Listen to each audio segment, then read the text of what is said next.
Hey, welcome to the DBB channel, and today we do have a Bill Starmon, mainly a 3 Musketeer deck, and let's dive right in. Let's talk about Digitamas. So the starting of the Digitamas, you're actually playing 4 Demimeramon. This is your go-to because of its strong inherent ability.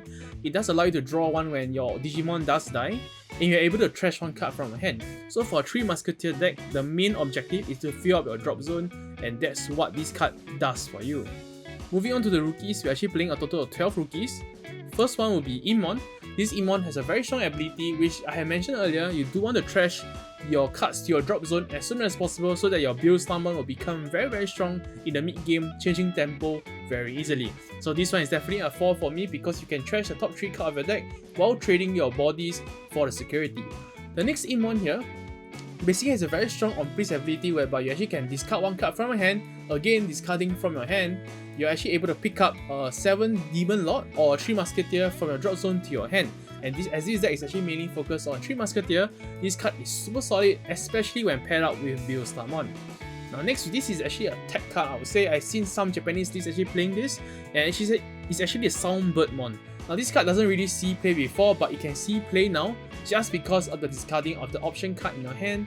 The gaining 1 memory might not do too much, but the idea is to discard your option to your drop zone, so your drop zone will be filled out with option, and we'll be discussing more why this benefits Bill Starmon. Next, definitely Gazimon.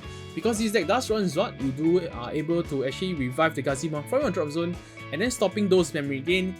In this current meta, I believe there's a lot of memory gain or memory boost, which does do a lot for the opponent in that one turn, so that's something to take note of, and you do want to have this card to counter them when necessary.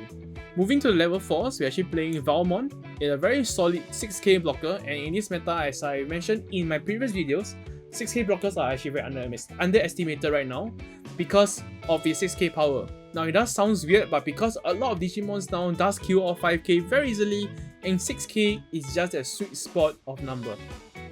Next, you're actually playing Deputymon, also an archetype that basically a card that supports 3 Musketeer. Its first ability mainly is to just on place. You can look at the top 4, you can take one 3 Musketeer or option card that costs 7 to your hand and mill the rest of it to the drop zone. The second one will be basically what actually explode this card. Basically you can pay 6 memory to actually evolve to 3 Musketeer from my hand, simply like that. So you can basically evolve to the Bill Starmon, but that's definitely not what you want to evolve to because Bill Starmon doesn't have on evolution skill. Now moving on to the level 6 of the deck, and if you guys did not realize, this deck doesn't play any level 5 because 3 Musketeers actually do not need to run any. And there are 2 main boss monsters here, the 3 Musketeers, not playing the red one. The first one will be Gundramon, the black one. So it does have a blocker skill, so that's very nice always. And it has a very nice second when Digivolving skill, basically reveal the top 5 of your deck. You may use an option card with a memory cost of 7 among them without paying its memory cost, and you trash the remaining card. So it does fill up your drop zone as well as a cast and option. But if an option card was not used with this effect, delete one of your opponent Digimon with a play cost 4 or less. This usually won't really happen because of the sheer amount of 7 cost spell you actually play in this deck. Now, how do you actually digivolve to this might be something you guys might need to think through because since we don't play any level 5, the only way is actually through Deputymon. So that's the reason for that card, and actually only have synergy with this. Because Bill Starmon, which is the next MVP or rather the MVP of the deck, is basically a hardcore card. When playing this card from hand, you actually reduce its play cost by 1 for each 3 Musketeer Digimon card and option with a 7 memory cost in your trash. So that's the reason why you do need to fill up your drop zone, because this card potentially can be just 0 cost. It might sound impossible, but there's always that chance because it does reduce by 1 and there's no limit to how much it can reduce. Sadly, there's no such thing as negative 1, so you're actually not able to gain memory when you hardcore it. Now, what does it do then? When you're on play, you're actually able to return one option card with a memory cost of 7 from your trash to your hand. Then you can actually use one option card with a memory cost of 7 in your hand without paying the memory cost. So this does mean you can actually pick up one 7 cost from your drop zone and using another spell in your hand which doesn't fit what you actually picked up. So this card actually creates such a strong tempo because it's a level 6 on the body, and to abuse this, we're actually playing level 7s. So let's move on to discuss level 7s. For the level 7s in this deck, we're actually playing 2 versions, mainly the Millenniumon and the Omnimon one. Now, people might ask, why Millenniumon? Because in this meta, actually people are starting to play Craniumon, and Craniumon is a very, I would say, in a way for this deck, and basically you can't actually win it when opponent do hard cast it. So you do need this card to actually bottom deck the Craniumon to the bottom of the deck, and you're able to swing, and you're actually able to cast your options again to kill off your opponent's board. So that's the idea of Millenniumon behind this deck. But the MVP of this deck is definitely Zwart, because with Starmon being a purple level 6, you can actually evolve on top of it through these 2 level 7s, but mainly you want to go Omimon Zwart because of his skill. You're actually able to trash the top 3 card of your deck, trashing again, and then play up to 2 black or purple Digimon that has play cost of 8 or less from a trash without paying the memory cost, so you can actually hardcore Deputymon, the Valmons, or the Gazimons. But the second ability is also something to actually worthy of mention, basically because you can actually return your level 6 Digimon to hand and delete one of your opponent's unsuspected Digimon that has a play cost 12 or less. So you actually can bounce that Starmon back to your hand and actually able to hardcore again and do its shenanigans. So you guys get the idea. Now moving on to the Tamer side, we actually playing 3 dual Tamer here, the Sora and the Mimi one, mainly for the discarding and the draw. So basically this deck require you to cycle and we need to fill up that drop zone as fast as possible, and thus why this option is preferred, and we are playing 3 to actually ensure some sort of consistency. Finally moving to the final part of the deck list, which is the options, the 7 cost spells.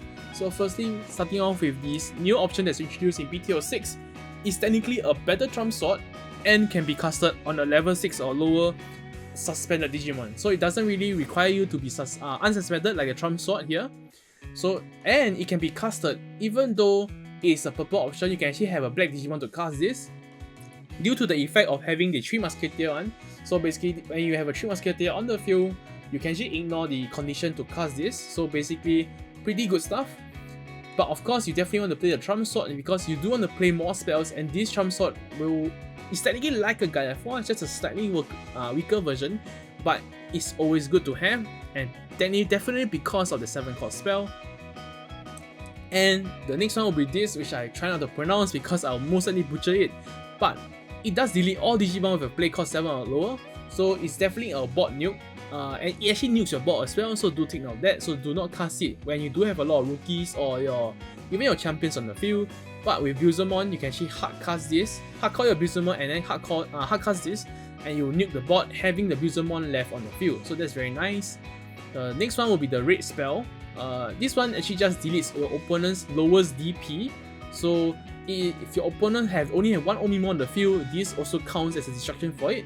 So this card actually is quite interesting, I would say, because it forces your opponent to commit more, but at the same time they are liable to be destroyed by Trump Sword and this new option, as well as this one. So it's actually 3 Musketeer is technically like a security control, but with a more tempo based variant.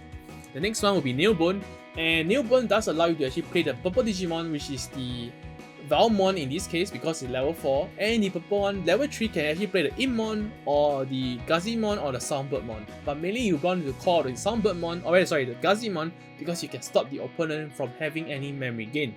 That concludes the 3 Musketeer deck list as I've shown here, and if you guys have any other decks you do want me to showcase, I will consider them. Thank you for watching till the end, and do consider subscribing, dropping a like and a comment if you guys do enjoy the content.